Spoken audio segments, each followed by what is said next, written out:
In today's training, I'll be walking you through how to use our new passive loss model on properties. If you scroll down to a property section, I've got a rental property in this example case already, so I'm going to go ahead and open that up. You're going to notice a new toggle here for properties, and you can toggle this on anytime you want to model depreciation on a property. And if you have questions about how to use these fields or enter in the data, I do have some inline help in here. So under depreciation applies, I have an example scenario and an example of how you would input the data. And then in each of these fields, I have definitions for what these mean. So for example, depreciation period, that's going to be the period of years over which the depreciation applies. Our base depreciation amount is going to be the asset amount that is depreciable, so that's going to be the building amount, and then the depreciation at plan start. If you have already applied any depreciation already on this building, we need to go ahead and take that into account.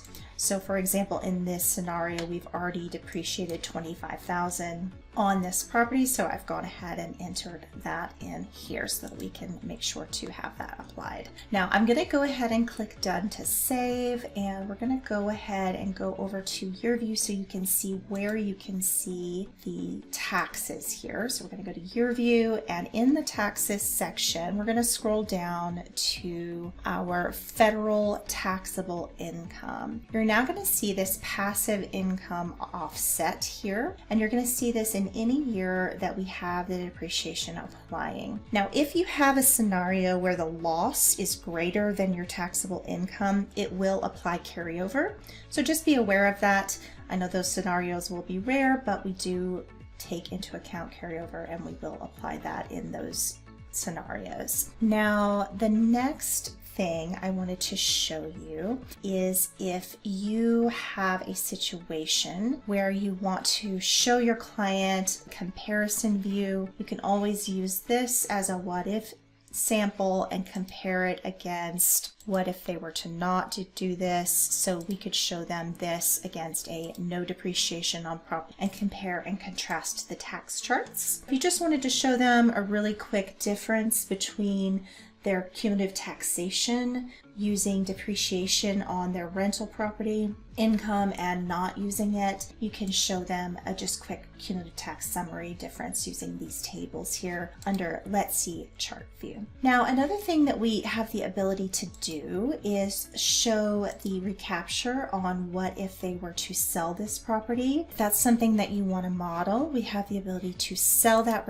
rental property and model those recaptures. In this example, I have my depreciation turned on, and I've also gone to my timing section, and I've asked the software to sell this property at June's age 75. Now, if I go into year view, and again, we scroll over to that year, and let's take a look at the taxes. In the tax summary, you'll see asset depreciation recapture tax, and then the asset depreciation recaptured. We have the total taxes due here in that year. Those are going to be applied to your client's expenses in arrears.